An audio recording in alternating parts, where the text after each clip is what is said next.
रहमान अस्सलाम वालेकुम। तैयब बलोच फिर से आपकी खिदमत में हाज़िर है। जी, आज जो है वो 21 जून है और बीबी शहीद का जन्मदिन जो है वो सेलिब्रेट किया जा रहा है, मनाया जा रहा है। और आज हम भी बीबी शहीद को जो है वो खिराज अकीदत पेश करेंगे और उनकी ज़िंदगी से मुतल्लिक़ कुछ पहलुओं का जायज़ा लेंगे। जुल्फ़कार अली भुट्टो शहीद की बेटी जो है वो आपके सामने जिस तरीके से उसने सियासत की और आवाम की सियासत की, अवामी राज कैद करने की कोशिश की, आमरीत का मुकाबला किया, जुल्म सहे, सितम सहे, लेकिन सब कुछ होने के बावजूद उसने आवाम के लिए जो है अपनी जान जो है वो कुर्बान की। और मैं आपको ये बताना चाह रहा हूँ कि गुज़िश्ता रोज़ मैंने बीबी शहीद की एक नज़म पढ़ी,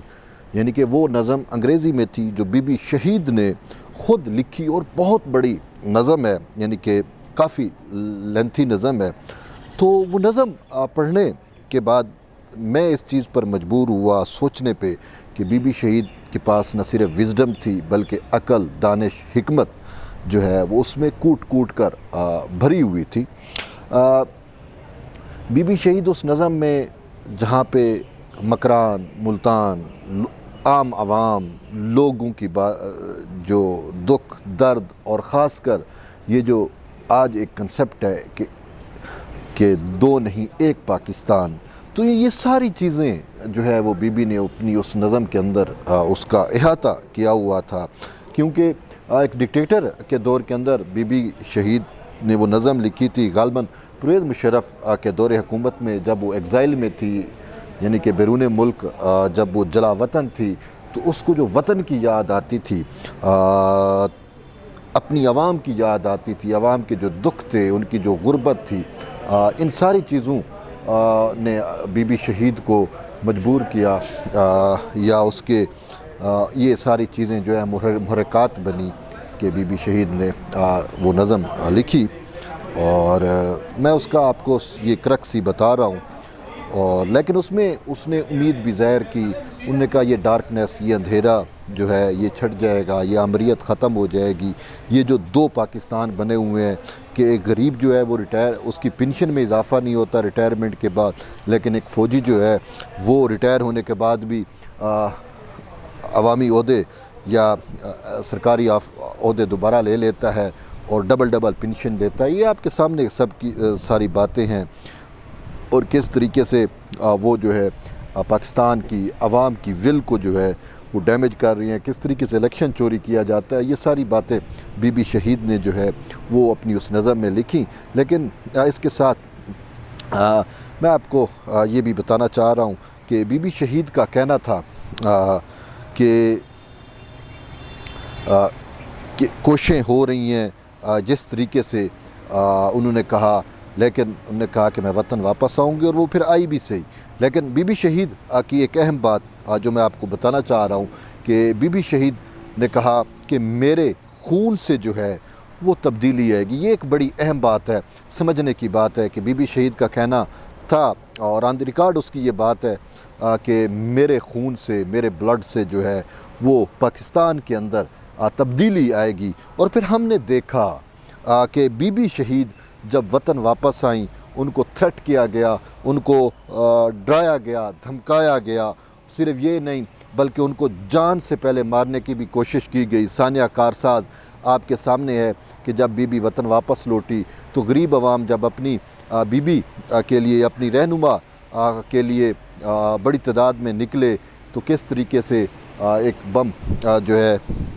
दहशतगर्दी का हमला किया गया और सैकड़ों जानें जो हैं वो उस धमाके की नज़र हो गई। और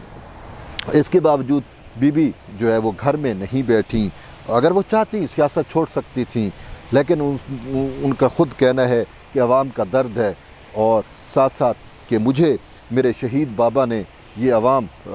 ये तहज़ीब, ये मुल्क दिया है और कहा है कि मैं आपको ये मानते सौंप के जा रहा हूँ, आपने इनमें ख़यानत नहीं करनी, आपने हमेशा आवाम के हकूक़ के लिए स्ट्रगल करनी है, जिद्दोजहद करनी है। तो इसी वजह से बीबी शहीद जिद्दोजहद करती रहीं और थ्रेट्स के बावजूद वो आपके सामने है कि किस तरीके से बाहर निकली। और सानिया कारसाज के बाद ये चीज़ वाज़ेह हो गई थी कि बीबी शहीद को जो है वो शहीद कर दिया जाएगा। और सिर्फ यही नहीं, उनको इंटेलिजेंस रिपोर्ट्स भी दी गई और इवन के ISI के एक जनरल ने भी उनको कहा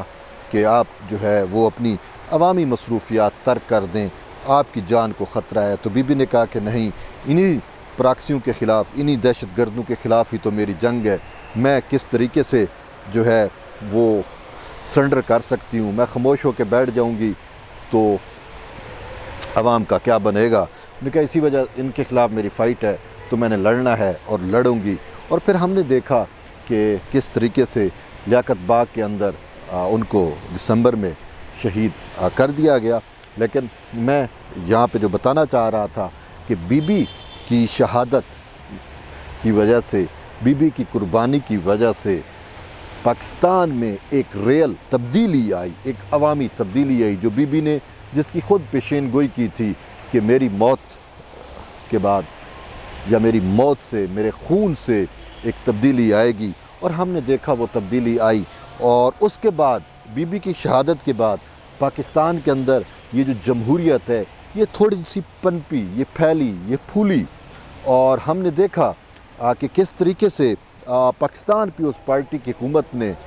अपने 5 साल का टेन्योर जो है वो बखूबी पूरा किया। अगरचे उसके वज़ीर-ए-आज़म को मुद्दत पूरी नहीं करने दी, लेकिन पूरा किया। फिर पाकिस्तान मुस्लिम लीग नून का दौरे हुकूमत आया, उसने भी अपने 5 साल जो है वो बेहतरीन अंदाज में पूरे किए। तमाम मसाइल के बावजूद बीबी ने जैसा कहा कि वो तब्दीली आएगी, तो हमने देखा कि वाकई पाकिस्तान में वो 10 साला तब्दीली जिसे मैं कह रहा हूँ, यानी मेरी जो मंशा मैं आपको बताना चाह रहा हूँ कि पाकिस्तान में वो तब्दीली हमने यूँ उसको नापते हैं कि जो बीबी शहीद ने कहा कि तब्दीली आएगी, तो वो तब्दीली हमें पहली दफ़ा पाकिस्तान में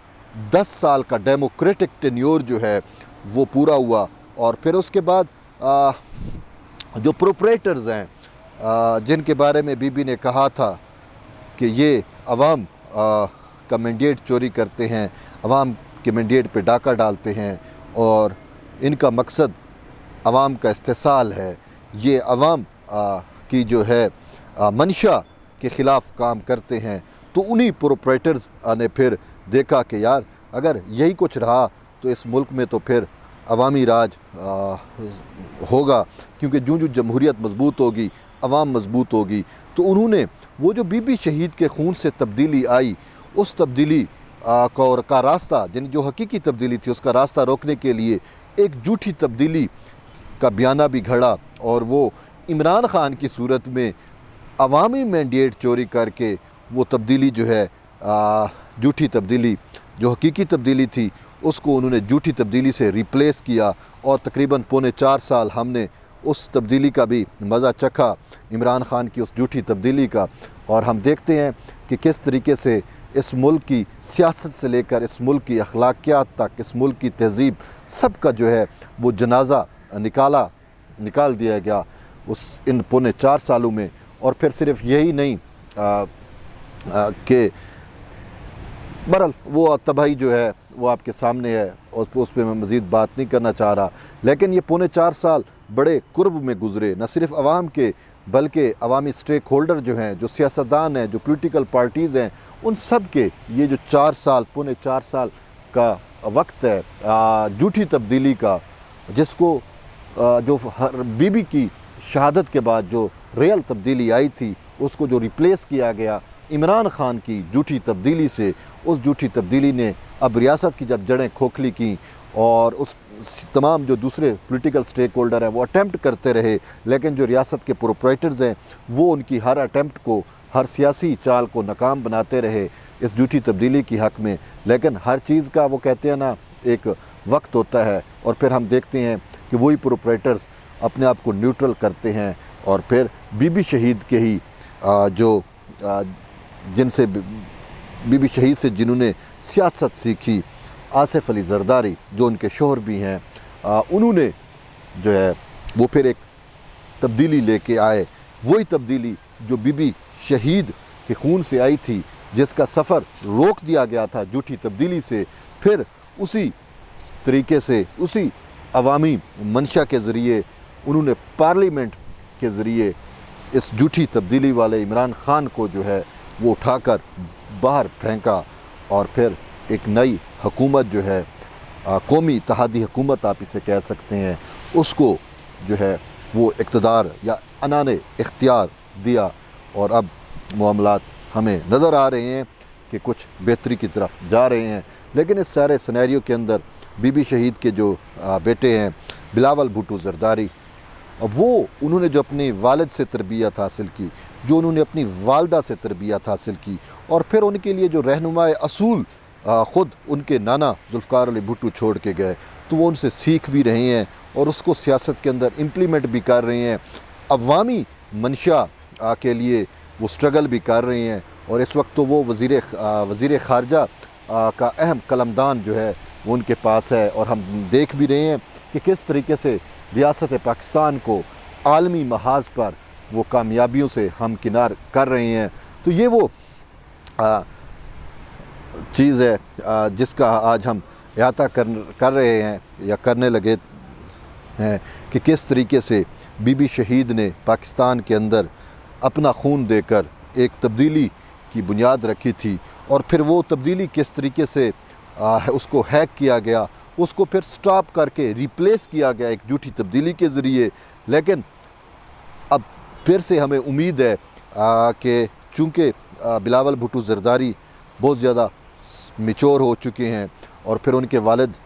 आसिफ अली ज़रदारी, अगरचे उनको भी उस झूठी तब्दीली के दौर में फिर से सौबतें बर्दाश्त करनी पड़ी, इवन कि उनको मारने की भी कोशिश की गई, लेकिन जिसे अल्लाह रखे उसे बस आप समझ गए होंगे। तो अल्लाह ने उनकी ज़िंदगी या हयाती दराज की, तो आज रियासत पाकिस्तान उनसे जो है वो फ़ायदा हासिल कर रही है। तो अब हमें उम्मीद है कि बीबी की शहादत के बाद या बीबी के खून से जो तब्दीली आई थी और वो जो रोक दी गई थी, उसका सफ़र फिर से शुरू होगा और अवामी राज फिर से कायम होके रहेगा। बहरहाल हमारी अल्लाह ताला से दुआ है कि अल्लाह बीबी शहीद के दर्जात जो है वो बुलंद करे, उसे अपने कुर्ब में जगह दे। एट दी एंड यही कि जुड़े रहिए तैयब बलोच के साथ। इंशाल्लाह फिर एक नए वीडियो में मिलते हैं, तब तक के लिए इजाज़त दें। अल्लाह हाफ़िज़।